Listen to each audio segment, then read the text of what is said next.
By all means, keep moving.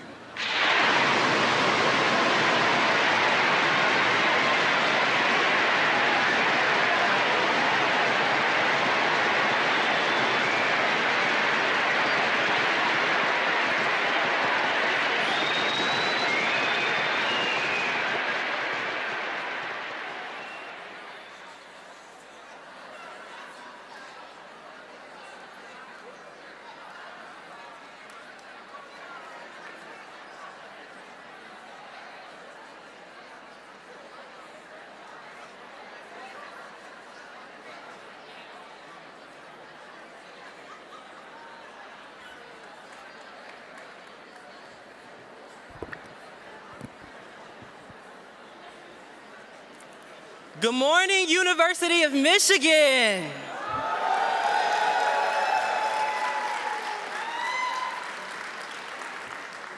Lift every voice and sing till earth and heaven ring. Ring with the harmonies of liberty. Let our rejoicing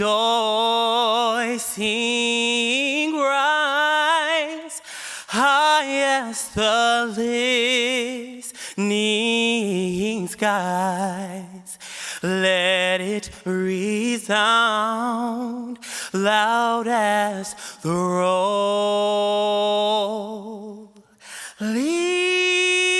seas.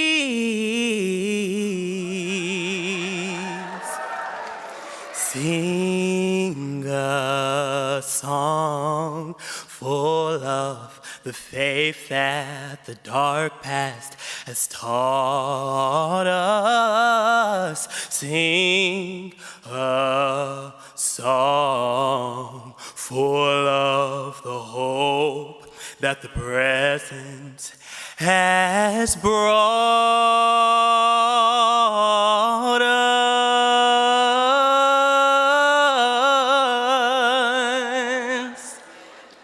Facing the rising sun of our new day begun.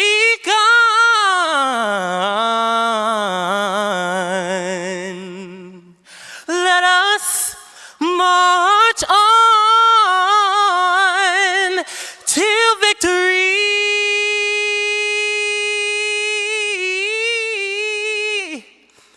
is won.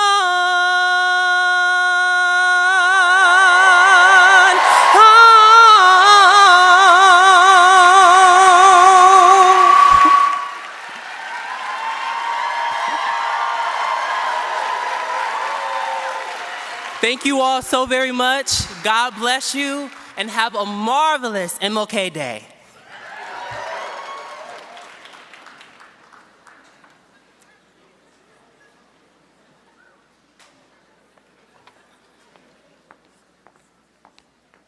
Good morning, everyone.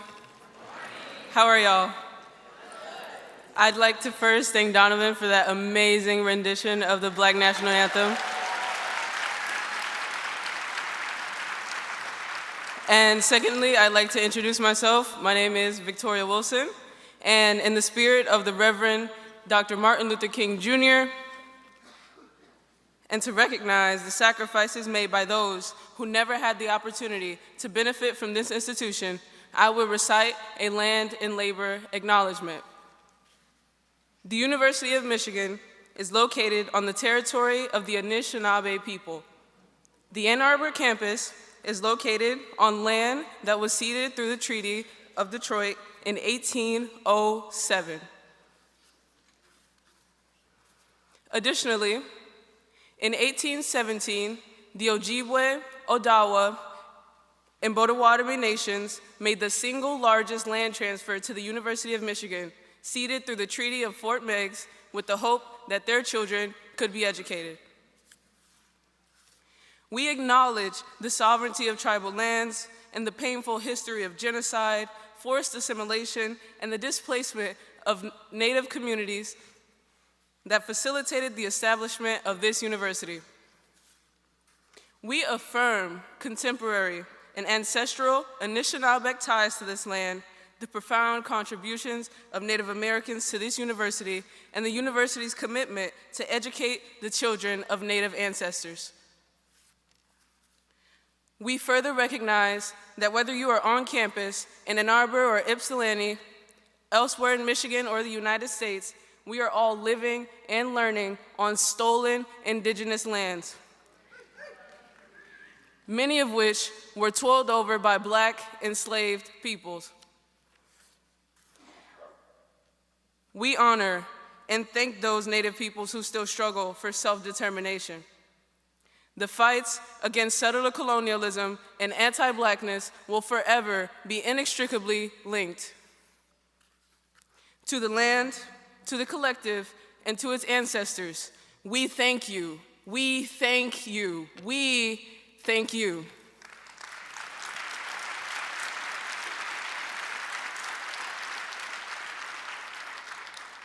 At this time, please join me in welcoming Dr. Tabby Chavis, Vice Provost for Equity and Inclusion and Chief Diversity Officer.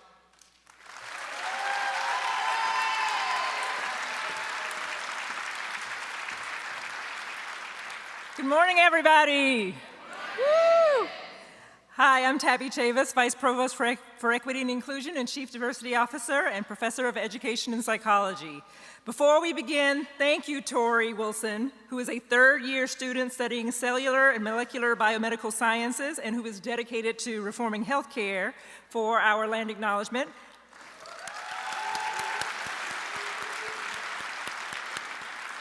And again, Donovan Rogers, a 2024 BFA theater graduate and founder of the DR's Laboratory, for opening our program with the Black National Anthem. Both of those are important recognitions of our shared history.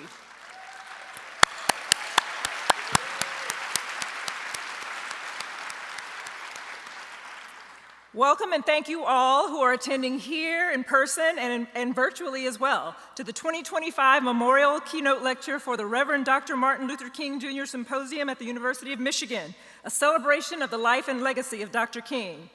The university's public celebration of Dr. King's birthday began in 1987, following its establishment as a federal holiday in 1986, as one of the outcomes of strategic student activism and protests of the Black Action Movement. Since then, in lieu of regularly scheduled classes, the university has provided opportunities for educational enrichment, including spaces and resources for our communities to unite and celebrate Dr. King.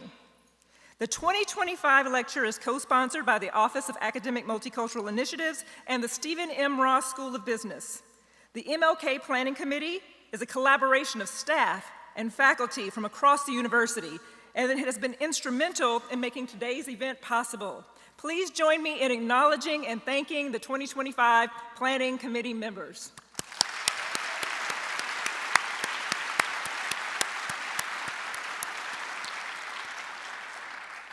Over the next several weeks, because our celebration goes beyond today, U of M schools, colleges, units, and their students, faculty, and staff will provide a range of exciting opportunities to learn about Dr. King's culturally significant contributions to advancing social justice.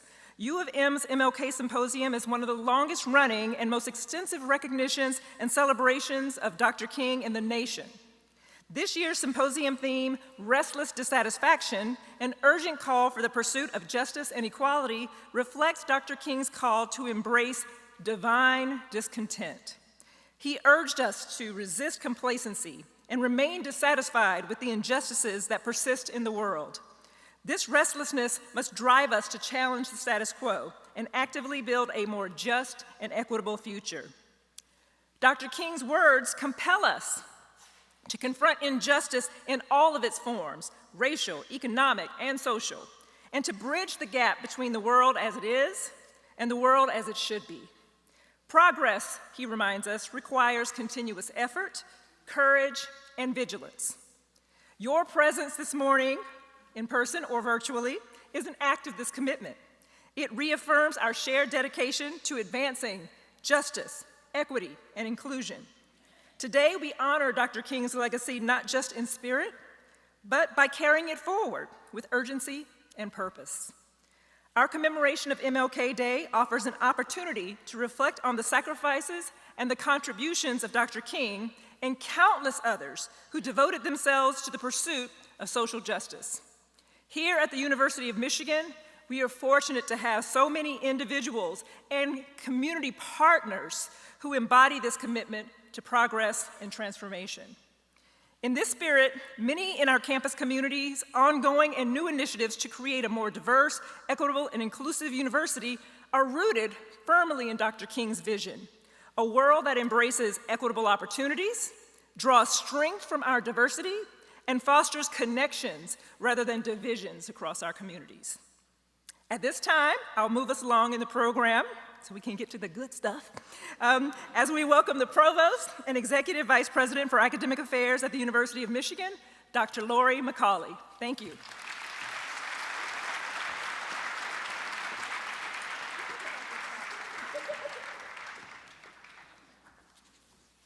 Thank you, Tabby, for your impactful words and for your vision and dedication in leading our efforts to make our campus diverse, equitable, and inclusive. I'm so pleased to welcome all of you as we honor Dr. King's legacy of moral courage and divine discontent with injustice. In his Nobel acceptance speech, Dr. King spoke of accepting that highest of honors at a moment when millions still fought for basic dignity. He refused to let even his remarkable achievement dim his urgent sense that more work remained ahead. Today at our university, we must maintain that same restless spirit. Our country has made great strides from the time when young Black students were met with violence for simply trying to attend school with their white peers. And yet we have ample daily reminders that racism and inequality still infect our society. From prejudicial attitudes to systems that continue to injure people of color and people who are perceived as different. The struggle for the harmonious, equitable civilization Dr. King envisioned must continue. No matter what your role in this struggle, I hope you're thinking about how to broadcast your efforts and successes. I believe, as Dr. King did, that there is a nearly universal human impulse towards charity, kindness, and fairness. For some people, it may be hidden or look very different from your own, but crossing those bridges is essential. Connecting with people whose ideas differ from our own does not mean surrendering our own values. In fact, I believe it means rediscovering the essence of our own values in order to speak them more truly and universally. This is especially important when our values are under scrutiny, and doubly so when they're subject to attack. How does this idea that we should proudly triumph our efforts cohere with restless dissatisfaction? If we follow Dr. King's example, the answer is simple. Our achievements should fuel rather than forestall our continued pursuit of justice. Dr. King taught us that constructive dissatisfaction, when paired with hope and nonviolent action, becomes a powerful force for change. He refused to accept despair, declaring that right temporarily defeated is stronger than evil triumphant. Right temporarily defeated is stronger than evil triumphant. In that spirit, let us transform our own dissatisfaction with injustice into determined action. Whether in our classrooms, research, or community engagement, we must keep pushing forward Dr. King's vision of a society that offers dignity, opportunity, and justice for all. As we gather today, let us honor Dr. King by recommitting ourselves to the urgent, unfinished work of building his beloved sense of community. Thank you.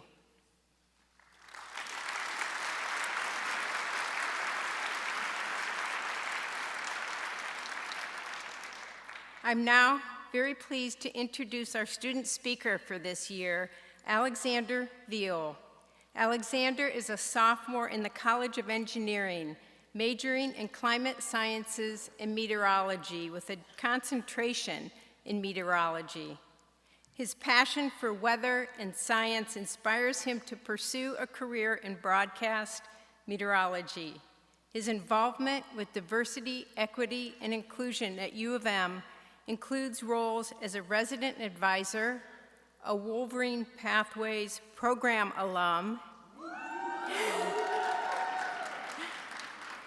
a lead scholar, MSTEM Academy student, and a LSAP ambassador. Welcome, Alexander.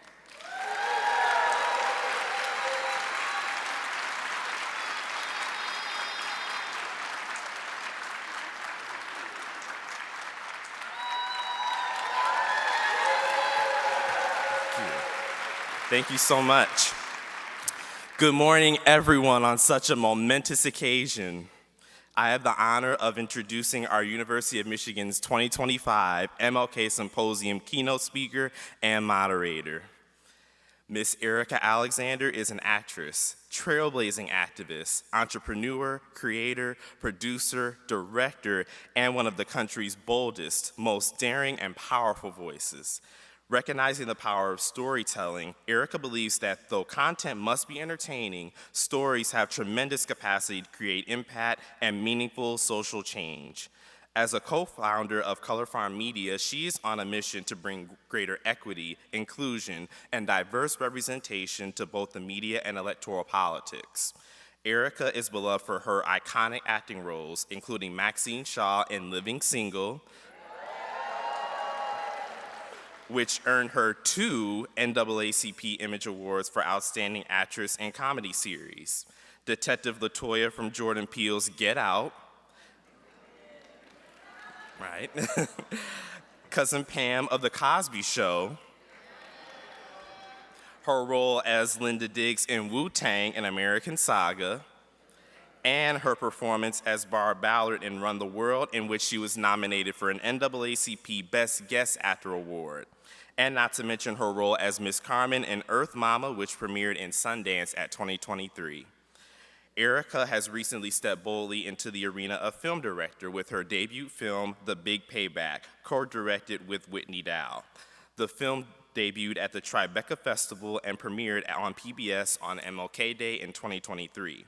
The documentary chronicles the story of the first reparations bill for African Americans in U.S. history. She's also esteemed as creator, writer, and producer of the Audible's Originals 2022 Best True Crime Series and DuPont Columbia Award nominee, Finding TAMIKA, and producer of the 3-time Emmy-nominated Best Documentary and winner of the NAACP Best Documentary, John Lewis, Good Trouble.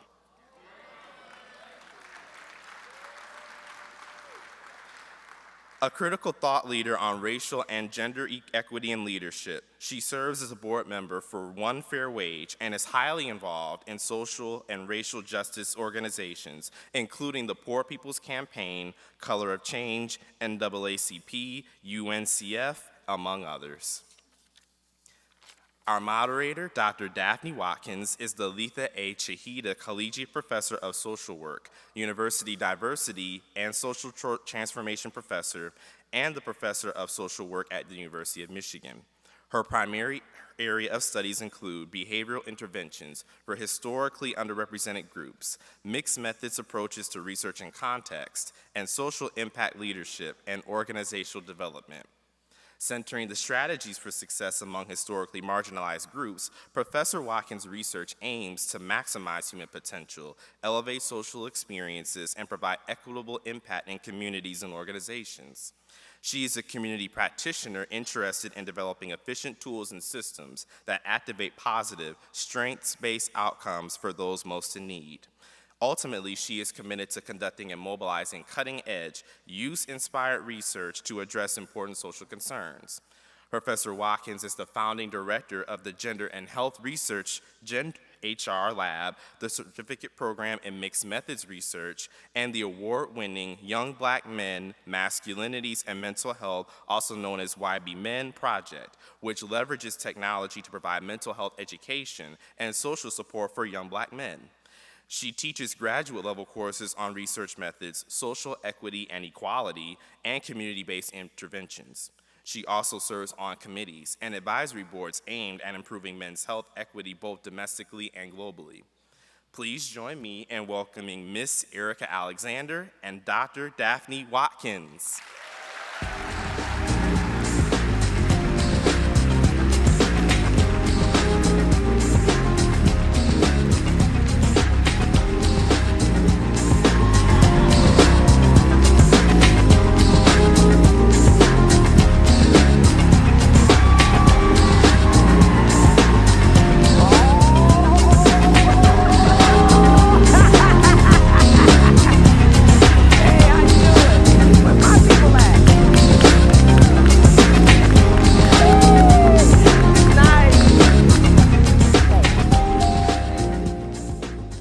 Nonsense. I saw on the back, I said, what is that light? Is that a chandelier? They said, oh no, they're candles. I said, well, thank you for telling your guests so I don't light it up the place like Michael Jackson.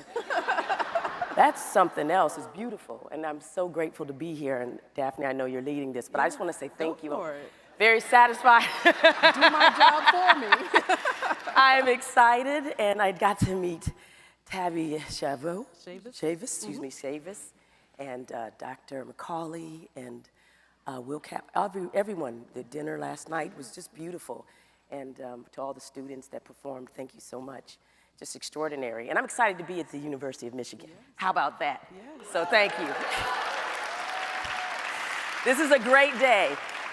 So Erika told me this was her first time at the University of Michigan, so yes, we have to make sure she comes back, right? Right? I'll give you time to think about it. You know, you might not want me back. All right. Well, we're gonna just jump. She's gonna quiz me like SAT. Yes. So I'm like, I'm putting on my professor hat here, so we're gonna have a testing here. But no, as you can see, we're gonna have fun today. Okay? So feel free to relax and just we're gonna. No, we're not gonna have fun. Stop lying to them. We're gonna do the thing. It's a very serious conversation. But we do need to talk about some serious issues this morning. So. Okay. But let's just go ahead and get warmed up. So I read somewhere that you were raised in Flagstaff, Arizona, and Philadelphia, Pennsylvania. Yes. Now, thinking back to some of your earlier years, what were some of your earliest memories of activism and social justice in your family, in your community? Yeah, I was born in Arizona. Off Highway 66. Is it all right if I sing a little country? But don't want to be associated with those cowboy hicks. A Baptist daddy turned to Lutheran while mama paid the rent. We get older and wiser, but the money's always spent. That's my little piece of my song. People don't know I was born in Arizona because I played very, I just say, city-fied characters. And that's part of maybe even the conversation between what it is to be black. You were either from the South or the city, but no one ever imagined that you could be from Arizona until waiting to exhale. And so, but I am. And so both my parents were orphans. My mother's from Texas and my father's from New Mexico. And they had 6 children. I spent the first 11 years of my life in a hotel called Starlight off of Route 66 in Flagstaff, Arizona. They were traveling evangelists. My father was an itinerant preacher, Church of God in Christ. Y'all know that that's a heavy thing, but it's not known for having much salary or stability attached to it. And so both of them would go around in a car that she had, which was a used car, and they married 19 and 21, and do revivals and whatever, and live in people's garages or whatever room they had for those brief periods. And he might do a 2 or 3 week revival in the summer and get paid $60, you know. And after a while, with 5 kids, which is what he had when we got to Arizona, Flagstaff, Arizona, it's a very hard way to make a living.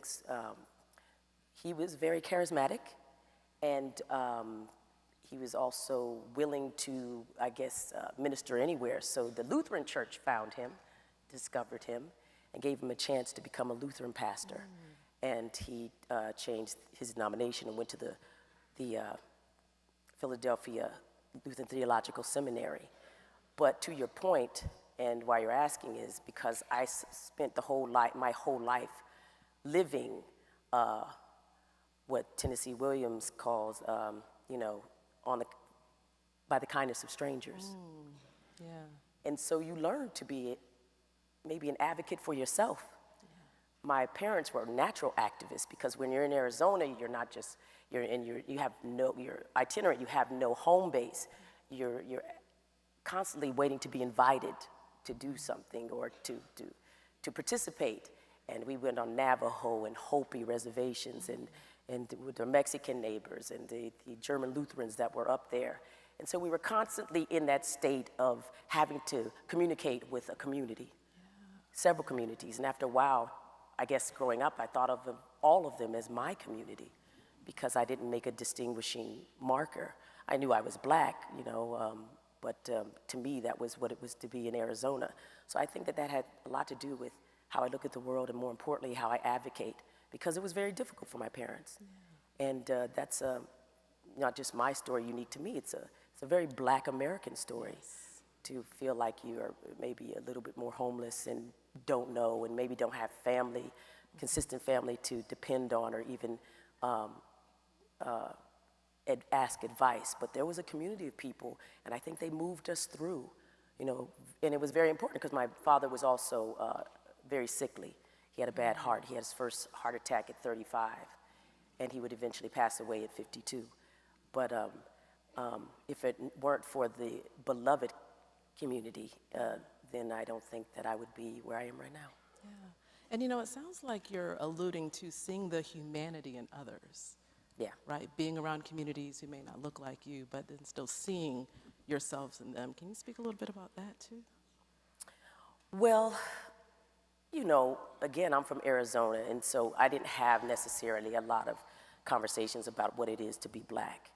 And I think that the idea of blackness was something that you kind of managed to see that's projected towards you. Yes. Like, girl, what you talking about?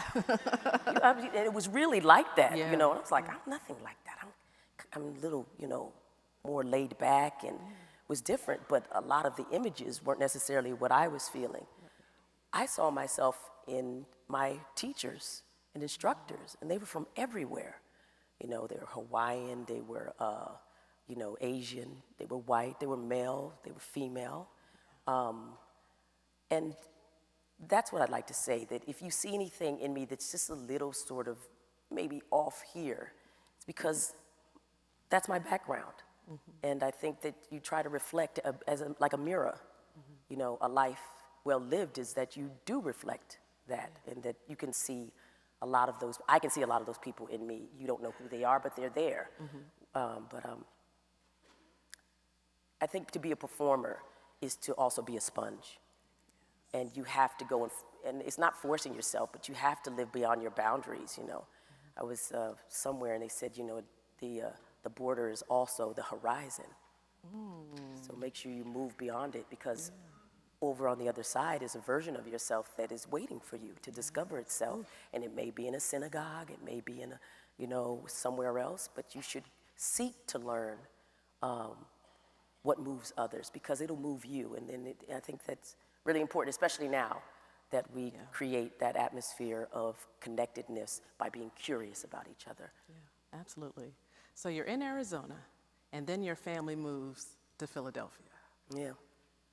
Talk about that transition. Was it culture shock? Was it? It was crazy culture shock. I never saw so many black people in my life. I was like, where y'all been? For real? And it was something else. You know, that's where I, you know, if I learned about, you know, many different cultures and a great, you know, quilt in Arizona up in the mountains, I learned about how it was to be young, gifted, and black. That's the first thing they told me when I got to Leeds Middle School. You young, gifted, and black. Stand up straight. I was like, okay. I thought I was. But I shall stand straighter and lift my head. Because they were building the children up from the inside out. They couldn't just educate them. They had to make sure that they had a confidence in them because they knew what was out there. And I didn't know I needed that. I think my mother always said, you know, I told you all the time about history and things. Don't be so uncouth and tell people that, Erika, whatever. But I hadn't seen it like that. It was it was like it was concentrated. And it was powerful to learn about history, not just Martin Luther King, Nina Simone, and the local leaders, you know, from their point of view. And it was actually shortly after I got there, I was 14, that I went to a performing arts school in the summer. My mother could afford to give one of us each year an extracurricular activity in the summer. It was my turn. And she had noticed in 4th grade that I had done a play where I'd play a lawyer. I played a lawyer. Ooh. Little foreshadowing there. And the lawyer was, they were trying, I guess they were, what is it when you deliberate or whatever, Groundhog's Day. Whether it should be on a calendar or not. And my lawyer did not want it to be there. I lost that one, but she remembered that. I didn't, but I think she just, you know, and parents see things in you. Oh, yeah. You know, so she got me into this summer class. It was a 6-week program, and in the 5th week of this, a movie came to town called My Little Girl. And My Little Girl was a Merchant Ivory film. And Merchant Ivory is a company that's not even there anymore, but they were known for really highbrow films with Helena Bonham Carter and those types of things. And it was an amazing thing, but there's a woman named Connie Kaiserman. It was her story. A white woman, she was a young woman who lived on the High Line in Philadelphia and had done some sort of internship at a foster home and befriended this black girl, this Puerto Rican girl named Joan Jerez. And they were looking for this girl, but they said, listen, you may never act, but you should all audition so you can have that opportunity. And my mother told us, if you have an opportunity, you have to take it. Right. And so I showed up. I was second in line, 5 o'clock in the morning, and that was good. It was a good thing I did because the line went across around the block on Broad Street and Masters several times because everybody from the tri-state area came from this huge open call. And they kept pairing us with people, and we kept doing this scene between these two girls. And then I finally got in a room, and they said, you know, we'd like you to read a different role. And they took away my sides, and they gave me the script, and it was the lead role. And I was disappointed because I'd just gotten that other stuff down. Dang, I thought I'd done something wrong. I had no idea really you know, what was happening. And then after several more auditions and about 4 or 5 screen tests, they brought me in a room and said, you got it, and it changed my life. Wow, unbelievable. Wow. What a story. Well, you talked about Dr. Martin Luther King Jr., and as you know, we have a theme of restless dissatisfaction that we're talking about. And so his concept of this divine discontent calls for the restless pursuit of social justice and equality. Now, as an actress, creator, producer, multi-hyphenated professional, how do you use storytelling to channel this divine discontent to create impactful content that actually drives social change?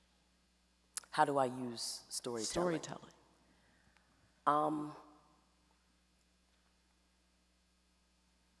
Well, I guess you're like a surgeon. You have a certain amount of tools available to you to express an idea.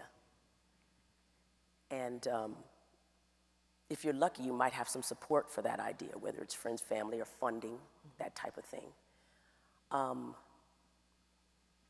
But I don't think you should be very careful about it. You should just get on with it.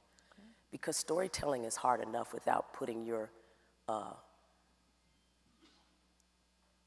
ambivalence in front of it. People say, oh, you're called, or you gotta wanna do it. Yeah, there's that too. But I think you should have skin in the game. You should know why you're there, why you want that result, why you wanna tell that story. I do a lot of documentaries, and I also do fiction stories, comic books, all of those things. And when you're doing a documentary, that's not even your story.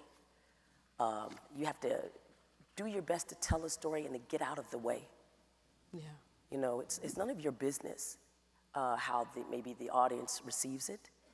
You should do something that you feel passionate about, and those feelings usually translate to the audience, because it's like osmosis. You're like, boom, sending like a power signal out.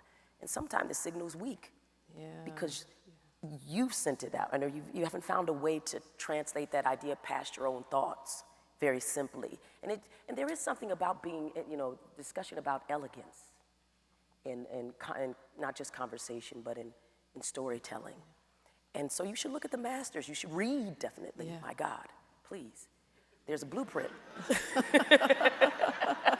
There's a blueprint. People have done it before you. And so go look at them. There's a reason why this is a long list of great storytellers. And whether you feel like you vibe with it or not, you should go see why they're called the masters. Because you could be a new master. But sometimes you want to, sort of download all of this stuff to organize your own thoughts and also to give you courage. So, as a storyteller, most of the time I'm an actress, and I'm a tool, but in somebody else's toolbox. But I wanted to be the tool maker. I wanted to be the architect and the builder. So I had to learn new skills, and that took time. I wanted to write, and I was bad at it because I was undisciplined. I didn't want to write.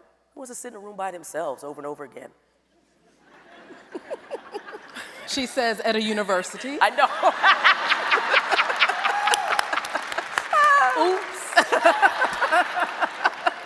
But I had to go through it.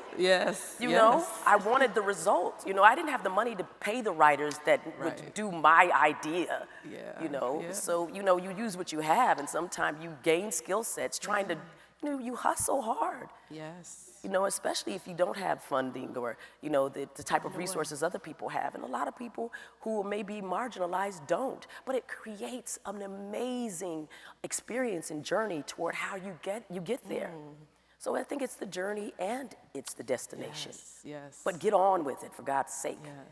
And because it takes a long time, many false starts. So as a storyteller, I do remind myself that, I'm not there yet. I'll be dead going, oh God, I'm not there yet. I don't think you ever arrive. So you're talking about passion, you're talking about purpose. And I read a quote one time that said, deep down inside, everybody knows what they're supposed to do, but very few people actually do it. Yep. Yeah. I mean, it's just easier to sit there and watch TV and eat Cheetos. I mean, why not? It takes courage and bravery to move forward. And a certain amount of imagination. There's, imagination is the biggest nation in the world. Use it. Ooh, I like that. RZA told me that. Yo, you somebody from Wu-Tang tells you something, you gotta say it. You gotta believe it, yes. But, I'm sure it's not his.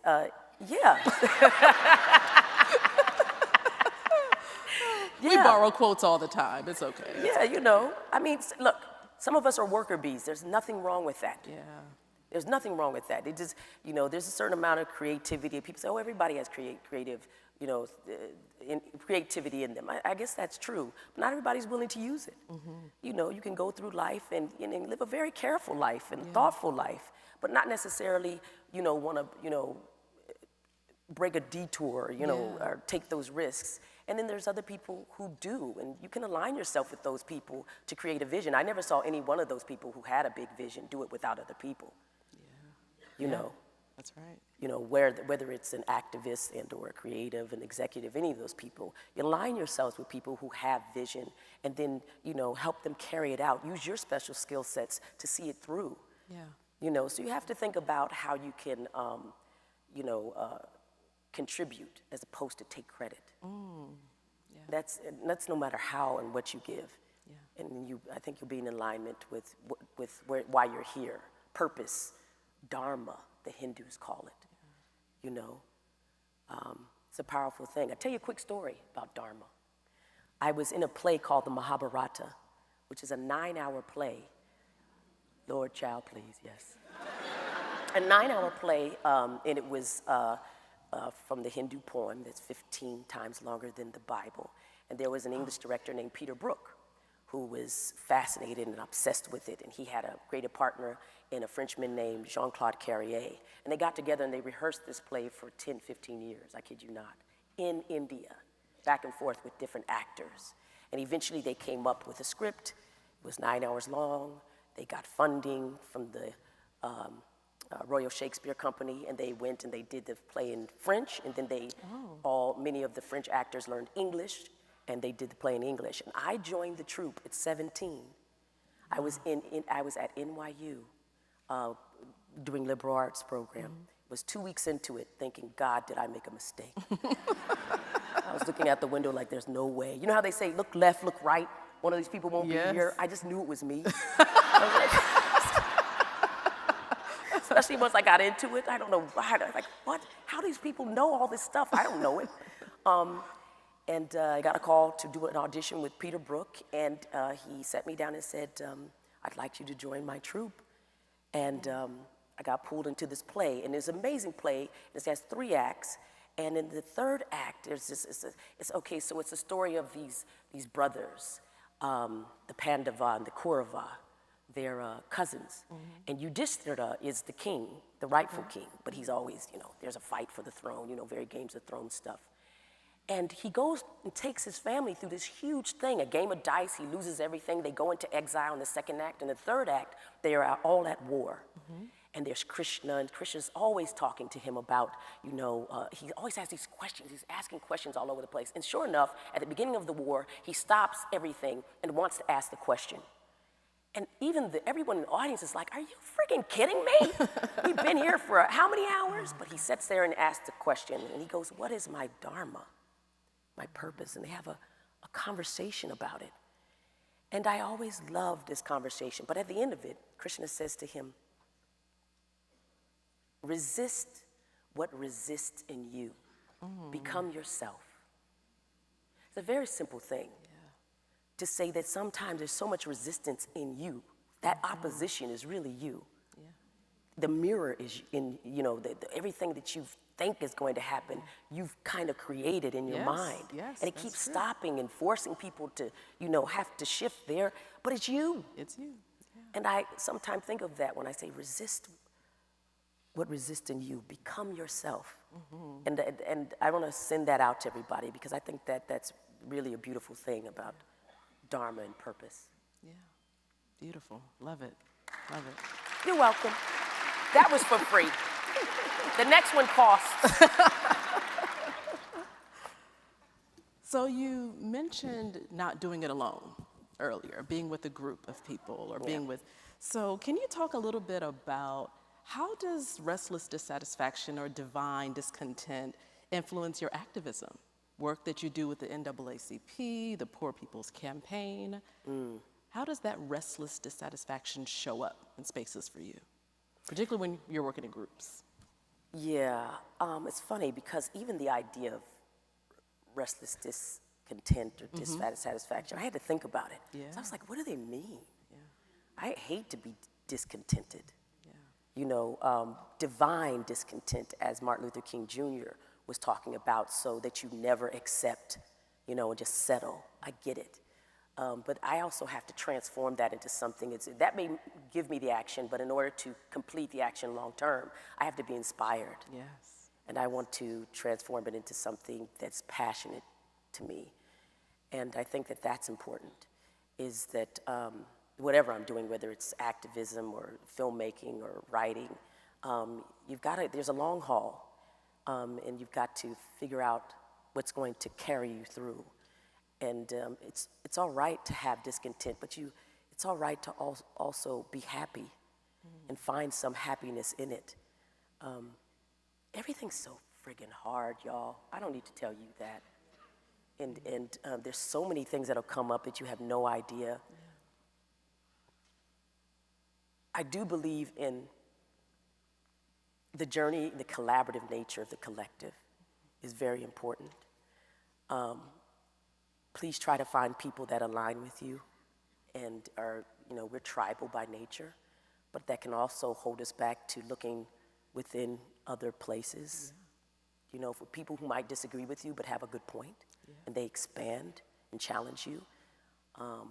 It's not good if it's going to be combative like that, but sometimes you need that to break through, and then you understand it years later, like, I didn't understand, I didn't like that person, I fired them, but then I realized I did my best work after that,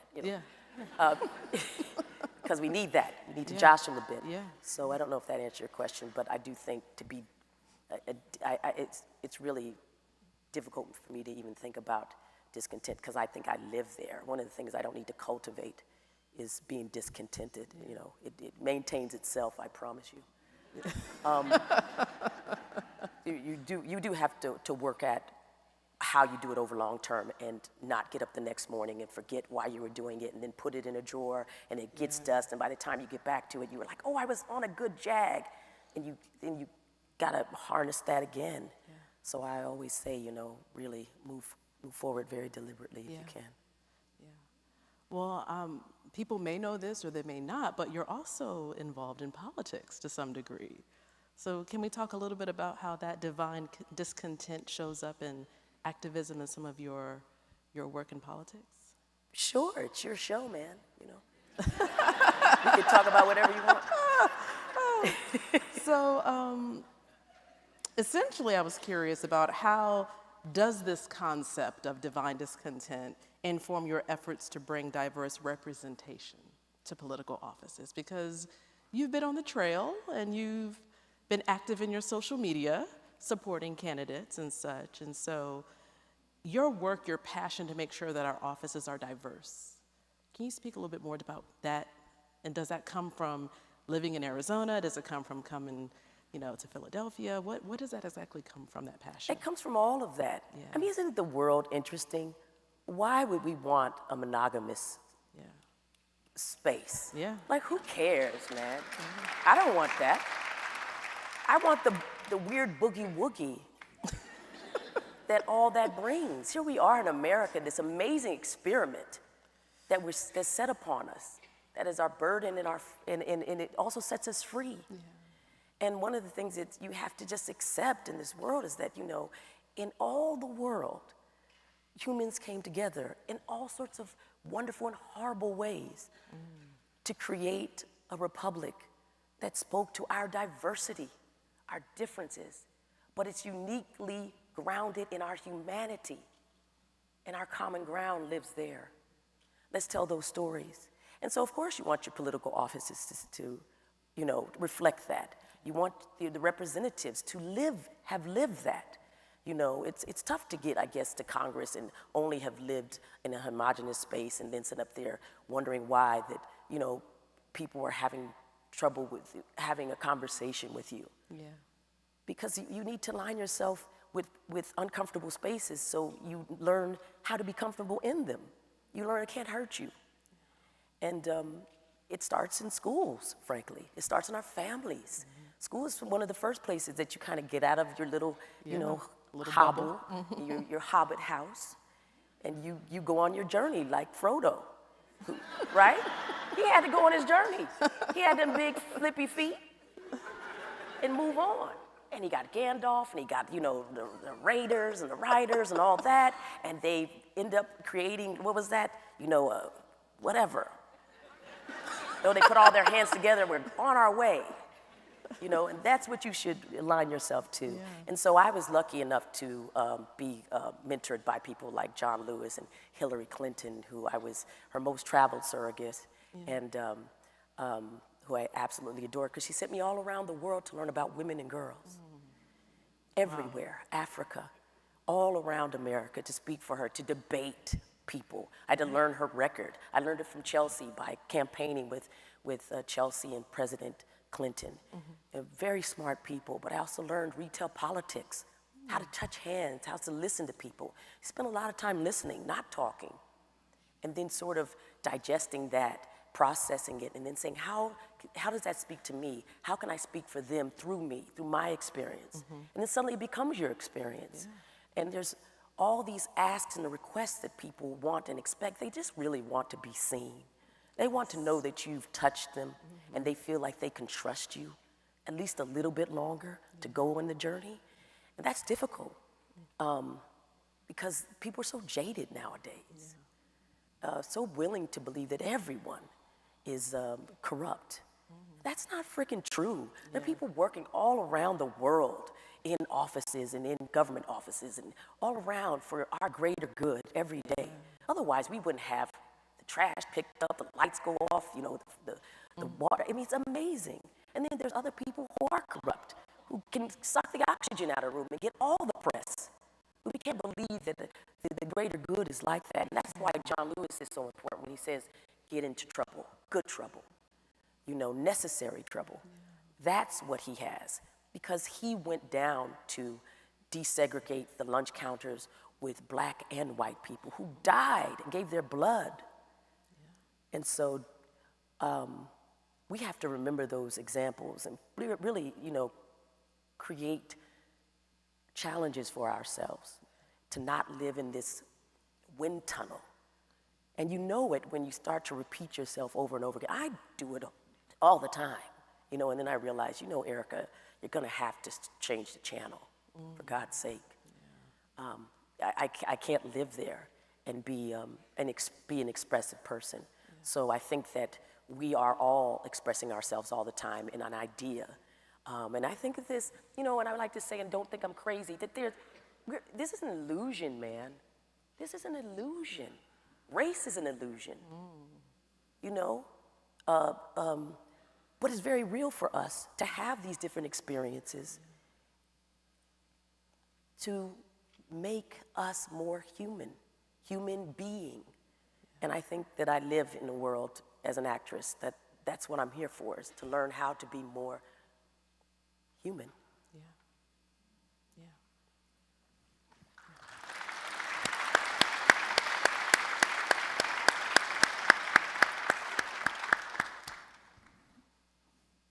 So Dr. King's message of divine discontent is timeless. How do you see this legacy continuing in today's social justice movements? And for those in the audience, for those who are streaming, how can modern activists draw from this principle to sustain their fight against systemic inequalities? What advice do you have? Well, I say this all, haul ass. Haul ass. Get on with it. You know, don't overthink it. Do something, as Michelle Obama says. Do something. Put pen to paper. You know, do that again. Get with someone who can translate into a different language. And the language could be the language of animation. There's different ways to speak to people. Sound, just with sound, with no sound, with pen and ink. It's amazing what you can do. Young activists, you know what? Suck it up, man. Life is disappointing, but don't get discouraged. And don't stop just because you did one thing. Ooh, I sent that text. Boom, I posted it. Ow! Are you kidding? There's a long road, man. Yeah, it is. And they weren't sending texts back in the day. You know, if you look at Martin Luther King and John Lewis, and how young they were when they became activists and state activists. They spent time learning nonviolence from Reverend Lawson, who was young too. And he had learned it and it was inspired by the Ghanaian, God help me, y'all know him. Well, they're Ghana too, but Gandhi as well, but the Ghanaian, you know, he was a revolutionary as well. But yeah, Gandhi as well. Gandhi. They prepared themselves for the struggle. And there was no way they could probably prepare themselves for what was really out there. But their assumption was that it wasn't going to be easy because it hadn't been. And they had already gone through and heard the stories of Reconstruction from their parents who had been enslaved. And I think right now we're all very segregated in our minds and sometime in our spaces, many times in our spaces, especially education-wise. And it's really glorious, by the way, to be here and see this here, that when everybody's pulling away from diversity, equity, and inclusion, here's the University of Michigan saying, no, we're going to fall forward. Wonderful. And I was talking to your provost, Macaulay, and she said it's not easy, and I said, for sure. But you give people courage. You show them the blueprint and the way to do it. And you stand up for your students to say, this is what we stand for. And this is what it looks like in hard times. And we find a way out of no way. And I'm grateful for their example. But you also have to look at the women. Ida B. Wells, all these wonderful people. Fannie Lou Hamer. You know, Bennett College is a college, and bless them, they gave me a doctorate. Dr. Alexander. My mother was so happy, Lord have mercy. She said it was okay for me to drop out of NYU, and I never went back, you know, to complete anything. And I know she wanted me to be in academia. She's an early childhood educator and a singer, an opera singer, and all of that. But when she was there at 82 years old to see me walk up that aisle, and you know, and I just was like, whew, you know, cried like a baby. What was I saying? But yeah, Fannie Lou Hamer and all of these people. You know, Bennett College. It's an amazing thing that these women helped strategize the lunch counter strategy. But I was talking to Suzanne Walsh, who's the president, and she said, but you know, the women never got the credit because the men ran down and got pictures taken and all that and whatever. And she said, I just want to do whatever we do with you, because they helped us. We did a reparations tour in North Carolina of all the HBCUs and did a debate tour, like the Baldwin-Buckley debate. And we would like credit. And I said, absolutely. But you shouldn't have to ask for that. You know, but they did. And I learned something about Bennett, you know, those women. And so study history and learn also to correct and don't do and recreate things that were bad behavior. It's not necessary. Like I said, seek to contribute, not take credit. You'll get your credit if you do well. The people who know you did it are the ones that need to know. What you leave is your legacy, and that belongs to no one. That belongs to time and history. It's infinite. Seek to be a part of that. Beautiful. Beautiful. Well, Dr. Alexander.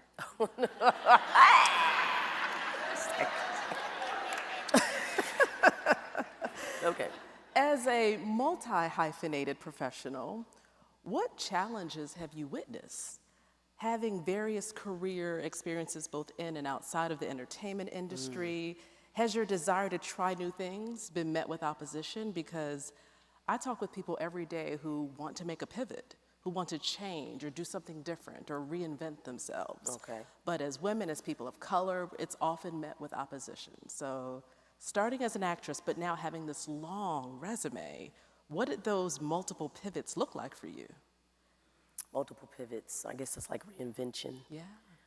To me, it looked like Tuesday. Not Tuesday. Well, I'm an actress. I'm a shapeshifter. Yeah. To be clear. Yeah. And I think that if you're a marginalized person, you better become one. Yes. Because you're going to have to learn a lot of different skill sets in order to get the things you want done. Yeah. I'm not an anomaly. That's just what it is. I saw my mother, these two orphans to pay the rent. We would clean office buildings and army barracks and those types of things. And they sold Amway, and my mother was a caterer. And remember Amway? Yeah. Everything. Oh, yeah. Are you kidding? They were everything. Yeah. And then they also would go and then preach on Sundays and Wednesdays and whatever. And then she would go to NAU and take her vocal lessons because she wanted to stay in shape, for this Marian Anderson life that she wasn't going to have, but she thought would, at least keep a person who was, in the drudgery of it, her eyes lifted towards something that gave her happiness. That's what it is. Some people are able to get a career that can sustain them for a long time and stay there. That's wonderful. That's really a gift. That's not me. I get hired for a very brief time. Sometimes, American Fiction, that film, we were. Thank you. It was 23-day shoot. Oh, wow. And I worked maybe 11 of those days, and then Jeffrey every one of those days. And then I guess other than Jeffrey, I was the person who worked the most on set. Issa Rae came in, and she was there 2 days. Tracy Ellis Ross was there for 2 days. Spoiler alert, I won't tell what happens if you haven't seen it. There's a reason why Tracy was there a little less. But, I saw it, but I won't tell. But I don't stay places a long time, so I've got to get things done. Same with Get Out, which was like a 23-day shoot. Yes. I just did a movie with Alicia Harris, amazing movie called Is God Is, based on her play. That was a 23-day shoot. They're not giving a lot of resources to make these films. That's what Cord said in his acceptance speech as the Oscar, Cord Jefferson. He said, you're making these huge movies for $200 and $300 million. You know how many $5 million movies you can make with that? $10 million movies you can make? Make more of those things, Put those resources elsewhere so we can have our new Shakespeares and our new Toni Morrisons and all that come to the fore. Give them an opportunity to shine.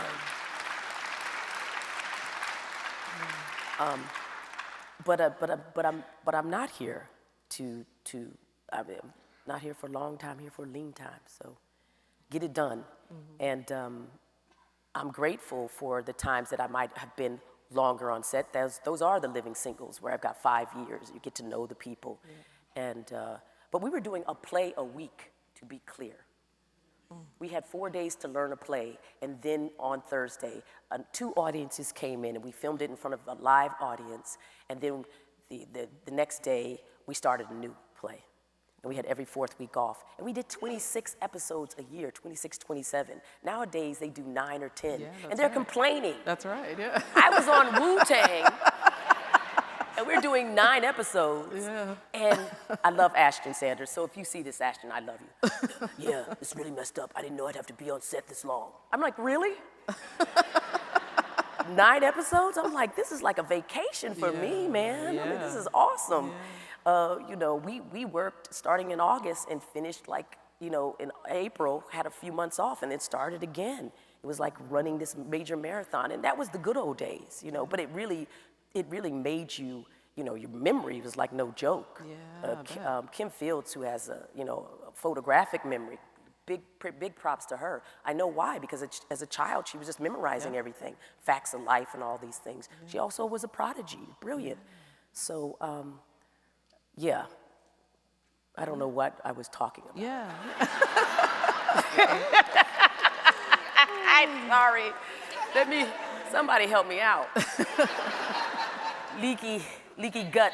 Leaky gut is also leaky mouth. You were talking about the pivot and pivot. shape-shifting. Yeah, Thank shifting. you. Yeah. Shape-shifting. Be a shape-shifter. Do that. Yeah. It's also fun, too. Yeah. Go do something that you haven't done before. You want to swim, go learn how to swim, learn another language. Please learn how to communicate with other people. Yeah. Learning languages. Yeah. Je parle français un petit peu. That's all I know. Yeah. Don't ask anything. But I plan to get fluent before I, kick the bucket. So. Yeah. Wish me luck. Yeah. Well, you talked about some of your past projects, but looking ahead, what are some projects and initiatives you're most excited about? Some that maybe embody divine discontent or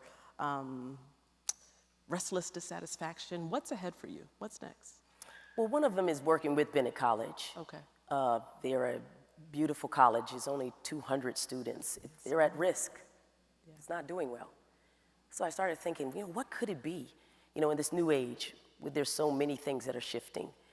And I thought maybe, working together and in alignment, it could become something else where it could be a hub for tech and analysis and research, like an Ida B. Wells place, to go out and get real data and then bring that in and have some sort of ownership and IP to that. That's beautiful, yeah. Yeah, because they gotta find a way to be self-sustainable too. You just can't think of an idea that takes money and you've gotta find a way to make profit, but also that it's not just profitable to keep the school going, but also it's profitable for the students. They learn a skill set that otherwise is very necessary in this world. And they also learn how to evaluate and look at ideas and translate their community's thoughts into data. W.E.B. Du Bois did that at the World's Fair. He thought that black people would not be taken seriously and unless they came with some data. And so he did it, and there's that great book. You can see they did it with crayons and, figured out a way to discuss it. And Ida B. Wells went down famously to the South to make sure she got a real record of how many people were being lynched and got those stories. Imagine, that's powerful. Data. So I think that we need to find and do, and so if you're interested in something like that, please join us. It's up to us to save these institutions. The Philadelphia High School for Girls is where I went. And it is also now, it was the best, who's out there clapping? Somebody clapping? You know about it? But anyway, maybe that's in Philly. It used to be the best high school public high school for girls in Philadelphia, that and Central. I went back and it was lovely. It had about 300 students. That's down from like 1,200 when I was there.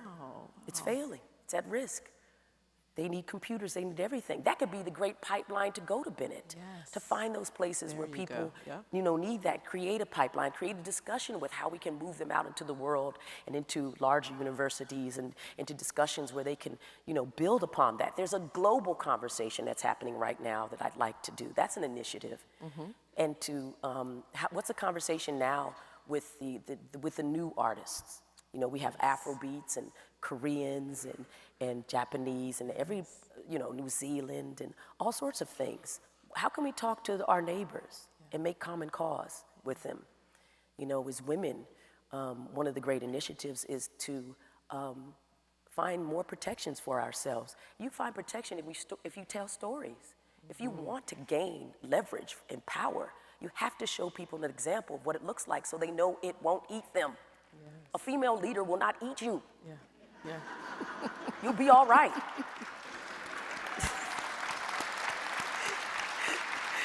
So tell that story. Find a way to give us an example of it. We had plenty of examples before Barack Obama came there.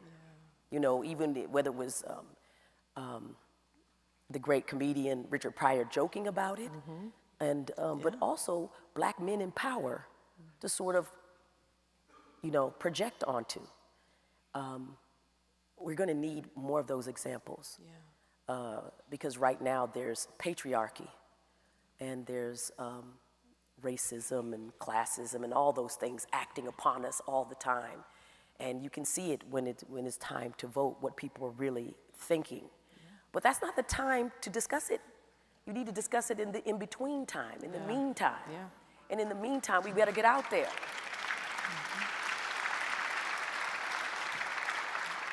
And also, I'd like to mention Reverend Barber, who's a mentor of mine with the Poor People's Campaign.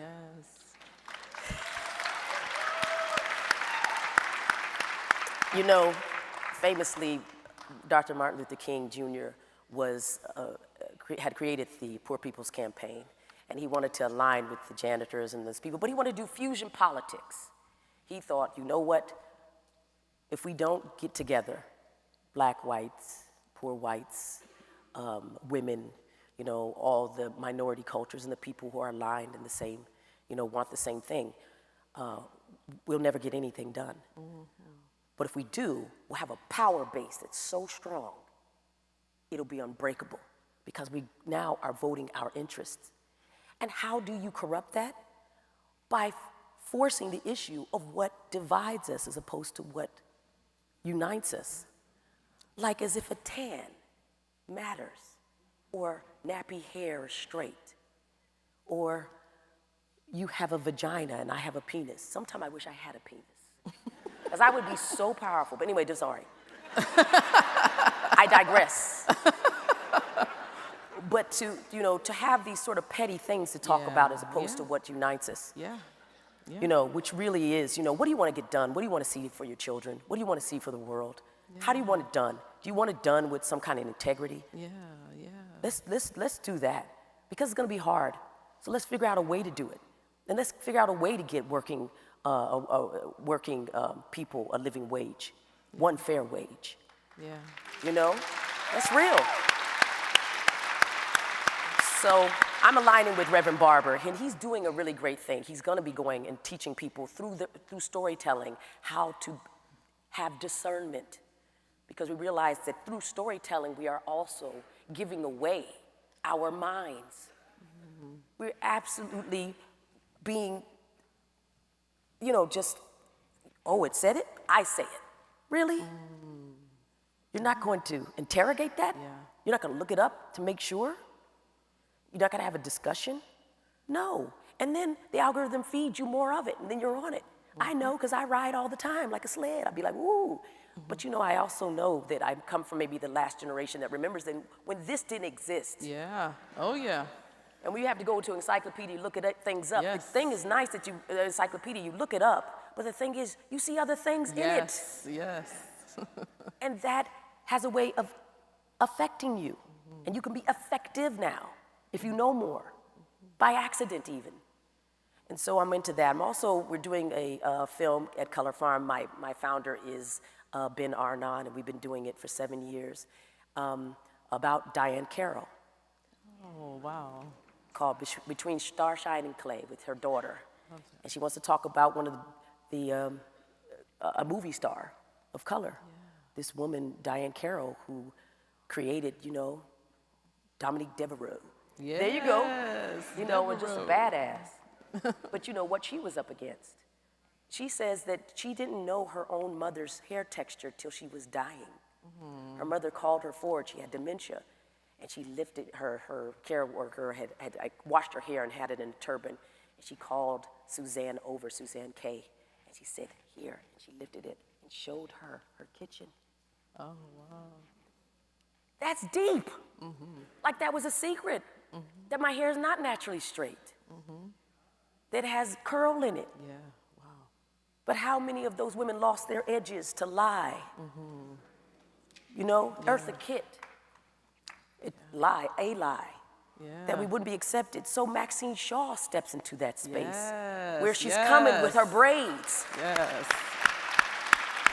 Coiffed. But she would not be there if I had not seen Whoopi Goldberg and Jumping Jack Flash. Check it out, take a look. Take a look at her look. And I had worked with her on, Long Walk Home, where she played my mother. I'm just grateful for all of those things that I've learned with those people, but enough said. Beautiful.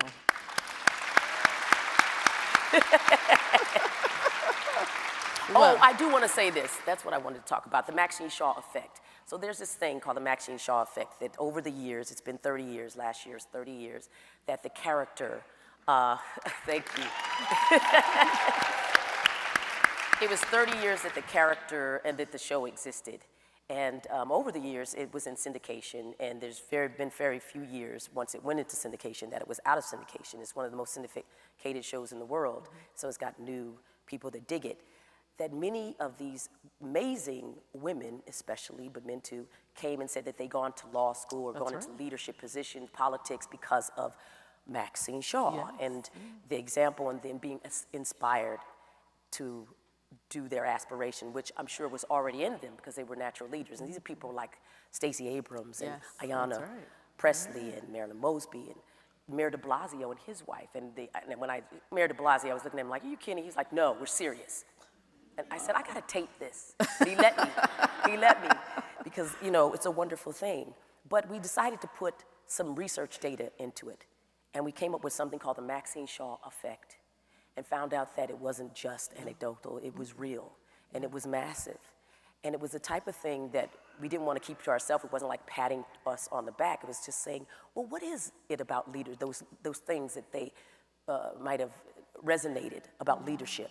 And can we teach these leadership skills to middle school, high school, and early college?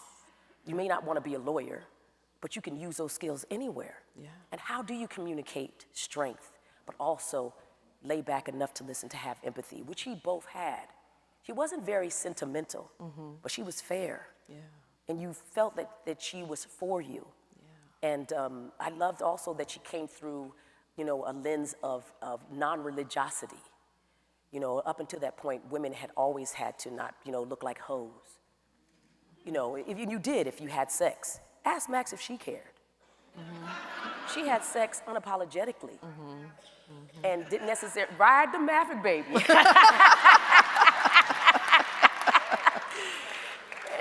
and as a woman, we needed those women who threw their bras off in the 70s to tell us we could, and didn't have to apologize for wanting sex, but not necessarily the whole relationship.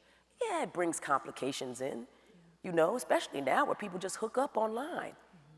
But that was hers. That was her thing, and you could feel it coming through and oozing. So I'm grateful for that. So look at the MaxineShawEffect.com and the leadership program. And we're wanting to be in, with curriculum nowadays, you can't necessarily go in schools, but after school programs, people can, use it and that type of a thing. And we're looking to expand on that. And so that's what I'm doing. I'm using that data. Amazing. Well, we have to bring our conversation to a close. Damn.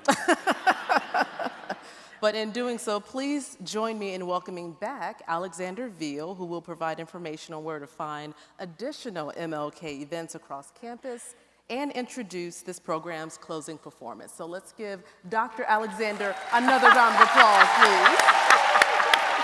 Thank you. Thank you. Thank you. Thank you for the invitation. Thank you. Beautiful.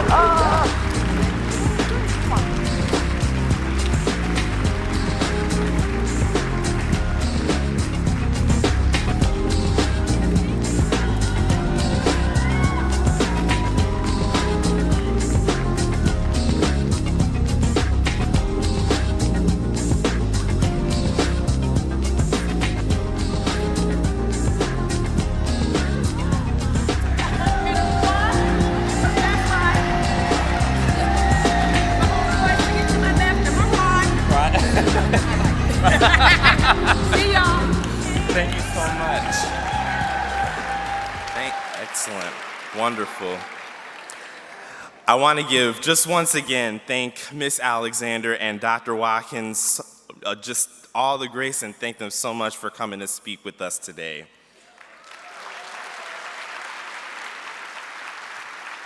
They've laid such a strong foundation for all the many events and numerous speaker events and activities on our campus as part of the University of Michigan's annual MLK Symposium that will take place today and in the future. I encourage everyone strongly and personally to participate in these as much as possible. You can find more events just like these in your booklet or by visiting online mlk.umich.edu. And now I'm pleased to introduce our closing performance featuring Cherise Morris. Cherise is an award-winning writer, interdisciplinary artist, and ritualist born and raised in rural Virginia and based in Detroit, Michigan. Her interdisciplinary performance work and writings have been recognized by the Foundation for Contemporary Art, Poets and Writers, and the Knight Foundation, among many others. Merging experimental writing, poetry, and prayer with performance, movement, sound, and ritual practices, Morris's work creates transformative spaces that invite communities to explore, imagine, and continue the infinite work of individual healing and collective transformation. Her essays have been twice recognized as notable works of literary nonfiction in the Best American Essay Series 2018 and 2019, and have also been nominated for the Pushcart Prize. She is a 2019 Kresge Fellow. Her debut book, The Cosmic Matter of Black Lives, was awarded the 2024 Global Black Women's Nonfiction Manuscript Prize and is also forthcoming in the coming year. Please kindly join me in welcoming Sharice Morris.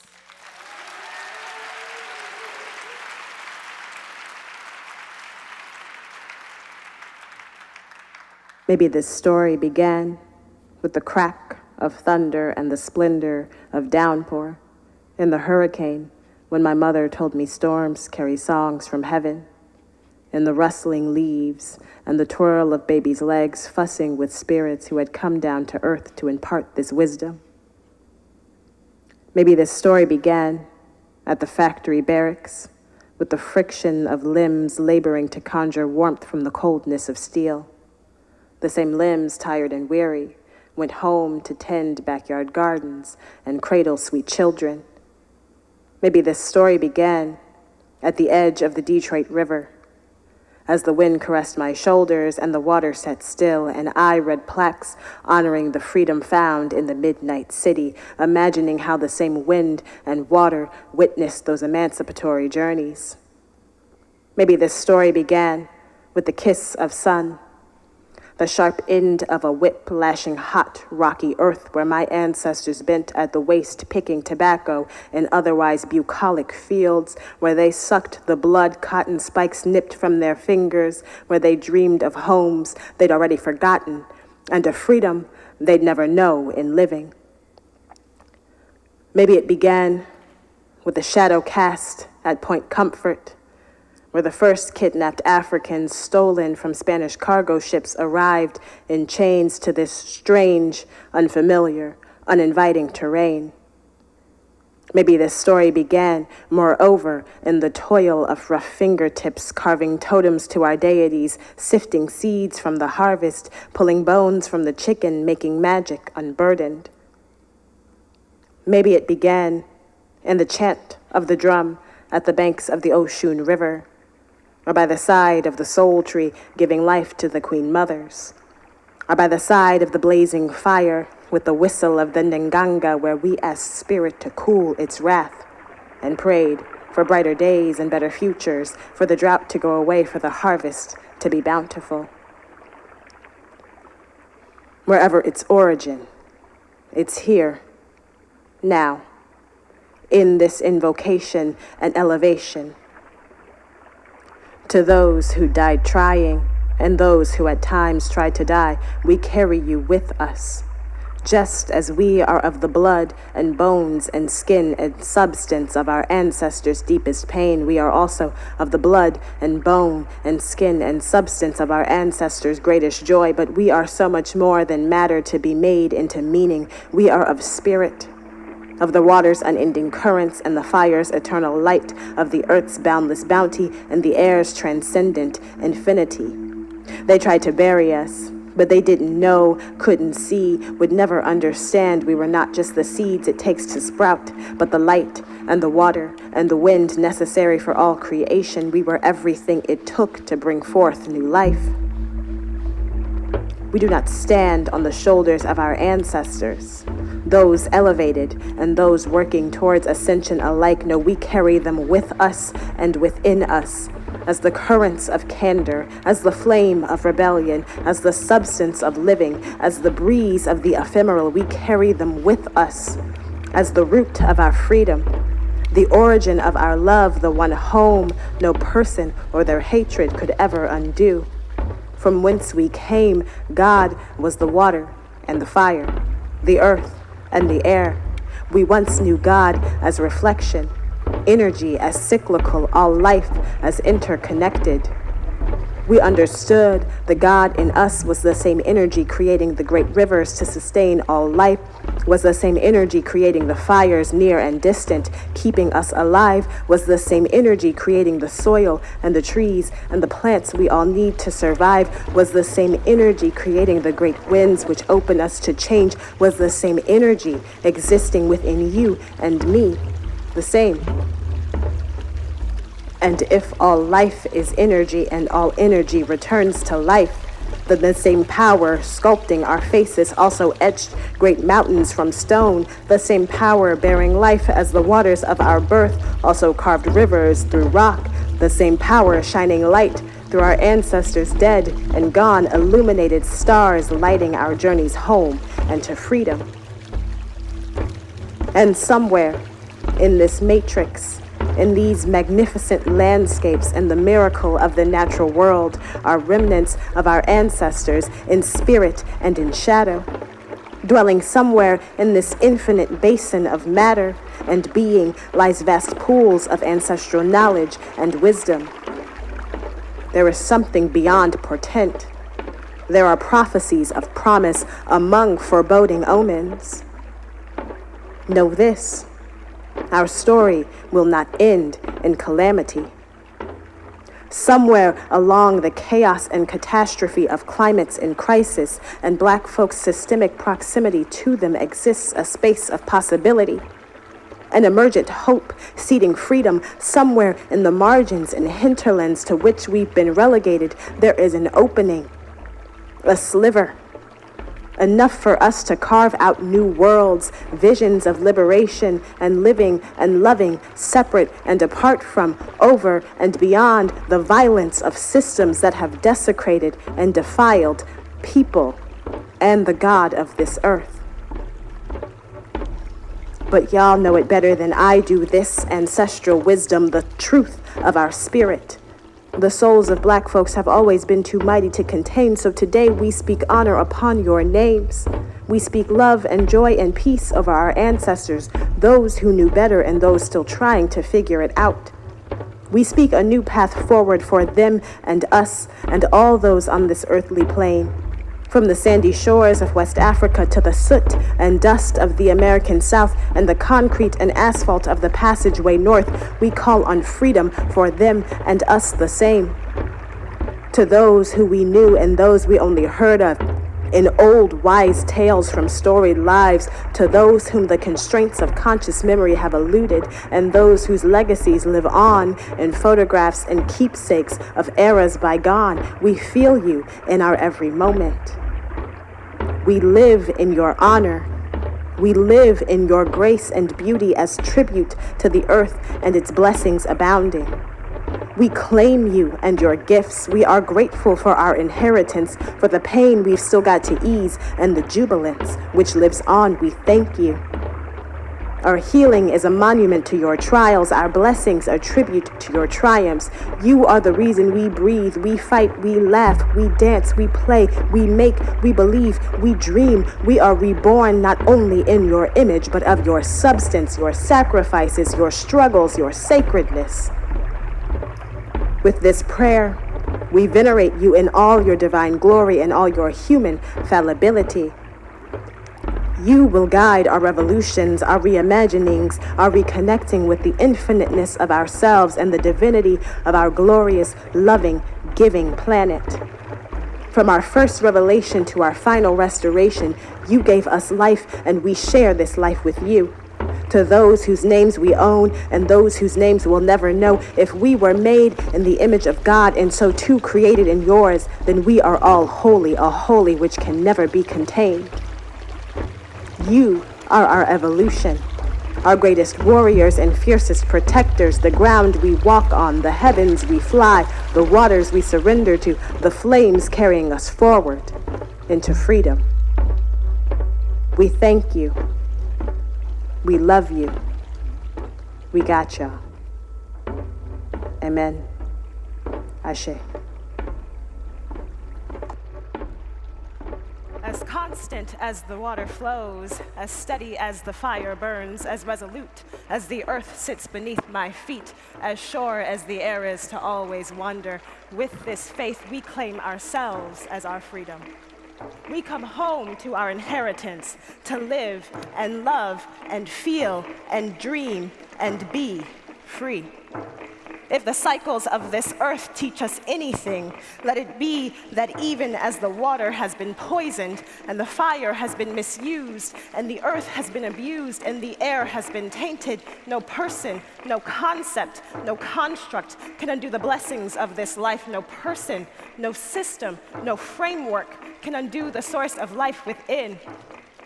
The same power creating the great rivers to sustain all life was the same power creating the fires near and distant, keeping us alive, was the same power creating the soil and the plants and the trees we all need to survive, was the same power creating the great winds which open us to change, was the same power existing within you and me, the same.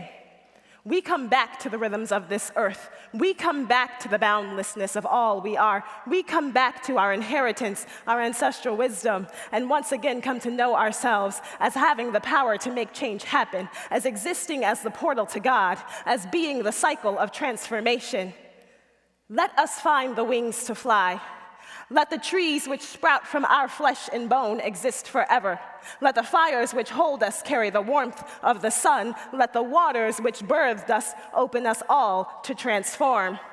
And let us inherit this earth and build a different world, a world where we are free to be and believe, where give and take is no longer a burden, but a grace, where we come back to the boundlessness of all that we are.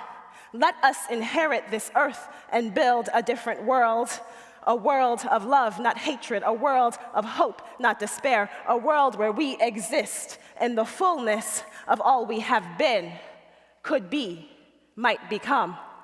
Let us transform and transcend. Let us revolt and rebuild. Let us come back home to a freedom we've never known, but always held within. Today, especially, of all days, I think collectively we find ourselves at another crossroads moment in our history as people. And I want us to center in the fact that we have all the tools we need to move through this moment as our ancestors have moved through all the moments that came before this. If we think of the wisdom that Dr. King, among so many other freedom fighters, left us with, it is that we are resilient more than anything. Think about how many times we have come to what seems like the end of the world and we have surpassed it. As humans, that is what we are called to do in this moment once again, and we have those tools.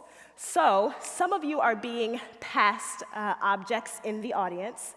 You will receive a bowl of water and a vessel of water and a bowl of sand. And as part of the interactive component of this work, there's always space for a ritual that you are free to participate in. If you choose to, you also do not have to participate, but if you would like to participate, you're going to pour a libation and pass that libation forward to your neighbor. We are building an energy of resilience. We are taking time to focus on our ancestral wisdoms, to think about all of the life that our life exists upon today, right? All of the lessons and joy and wisdom that we can cultivate, that we can harness, and that we can bring forward in this moment.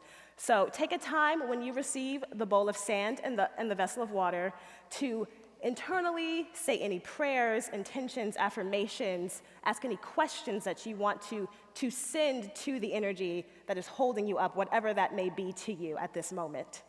And to seal that, you're going to take the water and just put a little drop into the sand. And as we move the sand throughout the audience, you'll notice that it gets heavier with the prayers and intentions and wishes of all of your community members here, those who you know, those who you may not know. But take a moment, if you feel called to, eventually a vessel will make its way over to you. Sit with that for as long as possible. And if you are passing it forward to a neighbor, especially someone who you do not know, take time, connect with one another, make eye contact, say hello. Thank you all so much for being in this space, for bringing your energy this morning. Thank you to those of you who want to participate in this ritual, and I hope that you all have a wonderful rest of your day.